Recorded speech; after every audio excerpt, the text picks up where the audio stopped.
Ya, Assalamualaikum warahmatullahi wabarakatuh.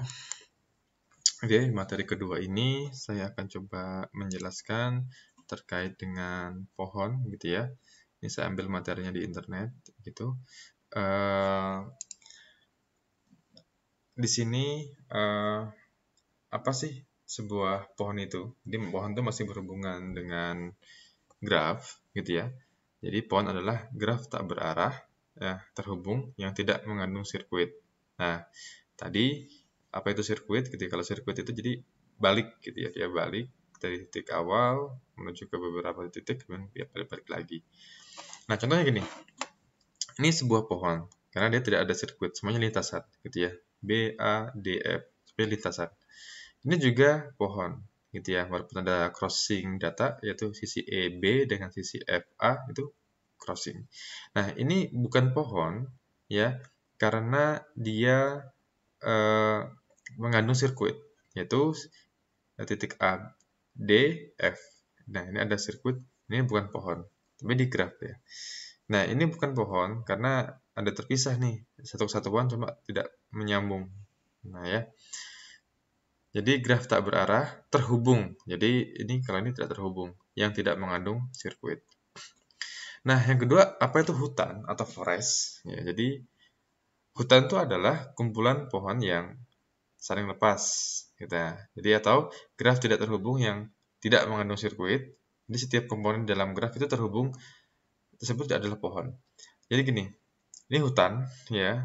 Hutan yang terdiri dari 3 buah pohon. Satu pohon, 2, 3. Semuanya tidak mengandung sirkuit. Ini beberapa teorema sifat-sifat sebuah pohon. Jadi yang pertama, misalkan ada sebuah graf itu dengan V vertex, E sisi gitu ya, titik dan sisi adalah graf tak berarah, sederhana dan jumlah simpulnya n gitu ya. Maka semua pernyataan bawah ini adalah ekuivalen. Yang pertama, 1G adalah sebuah pohon. Yang dua, setiap pasang simpul dalam G itu terhubung dengan lintasan tunggal. Yang ketiga, G terhubung dengan memiliki M ya sama dengan N-1 buah sisi. Dan yang keempat, G tidak mengandung sirkuit dan memiliki ya N-1 buah sisi. G tidak mengandung sirkuit dan penambahan satu sisi pada graf akan membuat hanya satu sirkuit. Dan yang keenam, G terhubung dan semua sisinya adalah jembatan. Nah, teorema di atas dapat dikatakan sebagai definisi lain dari sebuah pohon. Mungkin terlalu ribet ya. Nah, tapi untuk mudahnya kita lanjutkan aja. Pohon merentang yaitu pohon merentang dari graf terhubung adalah upagraf gitu ya. Merentang yang berupa pohon. Pohon merentang diperoleh dengan memutus sirkuit di dalam graf. Nah, ini adalah sebuah graf ya. Kemudian kita ingin memutus sebuah sirkuit yang ada di graf ini. Yang pertama, kita bisa membentuk dengan seperti ini, gitu ya. Kita ambil yang titik ini, kemudian yang ini, gitu ya. Ada juga kita bisa ambil untuk graf yang kedua, pohon yang kedua, titik 1, 2, 3, ini. Sekarang aplikasi dari sebuah ya, dan seterusnya. Pohon merentang itu adalah, jadi kita gini, untuk menghitung jumlah ruas jalan seminimum mungkin yang menghubungkan semua kota, sehingga setiap kota tetap terhubung dengan satu sama lain. Jadi nanti kalau ada sebuah daerah, gitu ya, ada sebuah daerah, kemudian kita ingin membangun sebuah jalan, gitu ya, gimana sebuah jalan itu bisa menghubungkan kota-kota tersebut dengan seminimum mungkin, artinya sependek mungkin, sehingga mungkin biayanya dan sebagainya itu jauh lebih murah. Ya, ini contohnya yang ini dari sebuah graf. Oh, ditemukan. Ini contoh aja ya. Ini sebuah router gitu ya. Ternyata pemasangan jaringannya seperti ini. Nah, pohon merentang minimum gitu ya. Graf berbobot mungkin punya lebih dari satu pohon merentang. Jadi pohon merentang yang berbobot minimum dinamakan pohon merentang minimum. Jadi ini adalah sebuah graf gitu ya. Kalau dibentuk sebuah pohon merentang minimum, artinya dengan tidak ada sirkuit, itu dengan menjumlahkan semua jaraknya ini ya. Ini jumlah bobotnya 5 tambah 40 semuanya. Ini mungkin nggak cuma satu ini aja, tapi mungkin ada bentuk lain gitu ya, ada bentuk lain. Contohnya yang tadi itu. Nah, ini contohnya bentuk lain gitu ya.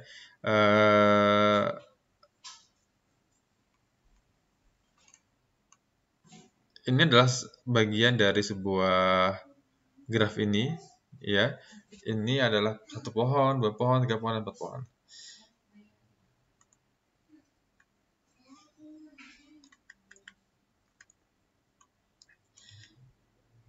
Nah, di sini ya saya akan menjelaskan algoritma yang digunakan untuk menentukan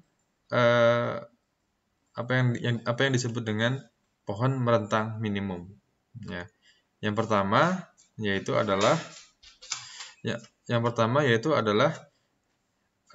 langkah pertama yaitu tentukan T-nya masih kosong.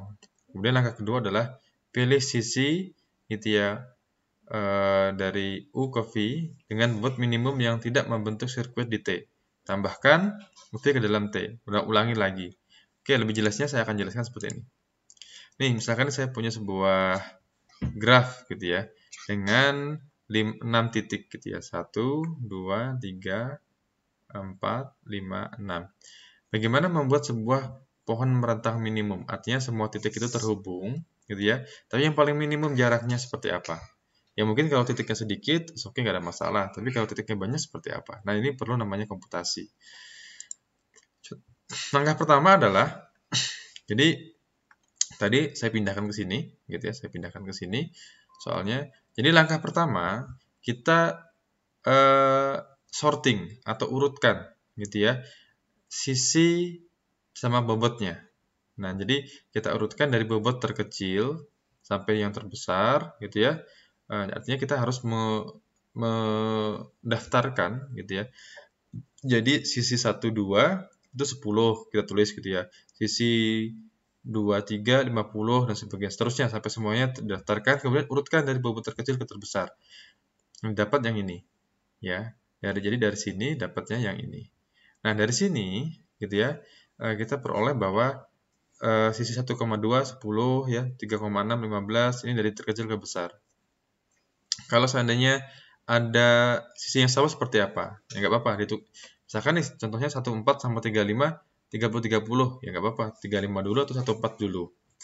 Nah, langkah kedua gitu ya. Langkah kedua itu kita coba buat sebuah titik kosong dulu. Jadi kalau seandainya di sini ada 6 titik, maka kita buat titik kosong sebanyak 6. Nah, kemudian kita mulai dari sini. Ya. Kita mulai dari sini. Jadi titik yang paling minimum. Oh, dimulai dari 1 2. Oke. Jadi kita hubungkan titik 1 ke titik 2. 1 2 ya, kita kasih bobotnya adalah dia 10. Asal gitu ya, hubungannya nanti tidak mengandung yang namanya sirkuit gitu ya. Nah, langkah kedua yang pada tahap ini itu adalah 3 6. Jadi ya, angka 3 sama angka 6. Kita hubungkan nih, angka 3 6. Oh, dia tidak membentuk sirkuit. Selanjutnya 4 6 gitu ya. Jadi kita berurutan dari sini ya, dari yang terkecil ke yang besar. 4 6. 46 tetap tidak membuat sirkuit. Bobotnya 20. Setelah 46 berapa? 26. Nah, 26 ya. Di sini ya 2 dan 6 gitu ya. Angka 2 dan 6 tetap tidak membentuk sebuah sirkuit ya. Kita tulis bobotnya 25. Selanjutnya gitu ya. Selanjutnya setelah 26 14 gitu ya. 14. Nah, 14 kita lihat 14. Jadi setelah 14 kita hubungkan gitu ya. 1 ke 4 kita hubungkan di sini, maka akan terbentuk sirkuit, yaitu sirkuit 1 2 6 4 gitu ya. Jadi ini ditolak. Ya, ditolak. Nah, kita back, kemudian setelah 4 ditolak, kemudian 3,5. 35 ya. Angka 3 sama angka 5 kita hubungkan, ternyata semua titik sudah terhubung dan tidak membentuk sirkuit. Jadi, sisanya sudah tidak perlu kita hubungkan lagi. Jadi cukup ini aja. Ditolak, bobotnya nggak akan kita jumlahkan. Jadi yang kita jumlahkan adalah bobot dari 10 tambah 15, 20, 25, tambah dengan 35. Ini dapat pohon berantakan seperti ini. Ya. Jadi bobotnya adalah 105 untuk pohon merantang minimum dengan menggunakan metode Kruskal. Oke, paham ya? Selanjutnya, jadi ini hasilnya, gitu ya, hasilnya dari pohon merantang minimum menggunakan algoritma Kruskal. Jadi, kita ulang sedikit, mulai dari gambar ini, gitu ya. Kemudian kita daftarkan atau kita coba urutkan dari sisi yang dari bobot yang terkecil ke bobot yang terbesar, gitu ya. Selanjutnya buat titik 1, 2, 3, 4, 5, 6, gitu ya. Karena jumlahnya ada 6, hubungkan dari yang pertama dulu. Yang paling kecil bobotnya. 1, 2, syaratnya adalah tidak boleh membentuk sirkuit. Ketika membentuk sirkuit seperti tadi 1, 4, maka itu ditolak. Jadi kita beralih langsung ke 35. Kalau 35 juga membentuk sirkuit, misal lanjut ke 25. 25 juga membentuk sirkuit, lanjut ke 1,5 dan seterusnya. Tapi pasti nanti endingnya akan ada satu buah yang tidak membentuk sirkuit.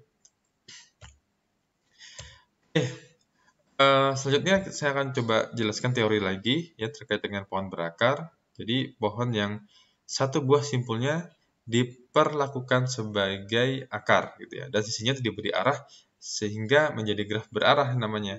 Nah, contohnya gini, pohon gitu ya, ini pohon. Kemudian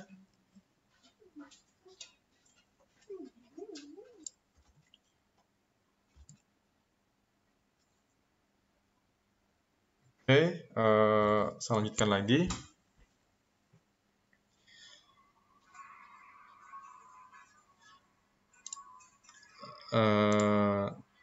Terminologi sebuah pohon berakar gitu ya. Terminologinya adalah di sini ada yang disebut sebagai anak gitu ya. Anak atau child dan orang tua. Nah, BCD, jadi BCD itu adalah anak dari A. Jadi sama seperti sebuah silsilah gitu ya. A adalah orang tua dari anak-anak itu.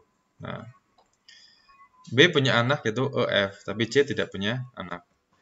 Kemudian ada yang namanya lintasan. Ya, seperti tadi di sirkuit, itu lintasan. Kalau ada A ke J, itu berarti lintasannya adalah A ke B, B ke E ke J. Ada juga namanya adalah saudara kandung atau sibling. Sibling itu ada gini. F adalah saudara kandung dari E, tapi G bukan saudara kandung dari E. Jadi F itu saudara kandung dari E, dan G itu bukan saudara kandung. Jadi dia punya orang tua yang sama, E sama F, dia oleh karena itu dia disebut sebagai saudara kandung. Sedangkan G tidak memiliki orang tua yang sama, maka dia tidak disebut sebagai saudara kandung dari E dan F. Kubah pohon gitu ya, atau subtree ya, bagian dari sebuah pohon gitu ya. Jadi potongan dari sebuah pohon yang besar tadi, ini B, E, F, H, I, J gitu ya, itu subtree atau bagian dari sebuah pohon. Derajat gitu ya. Jadi derajat pohon itu adalah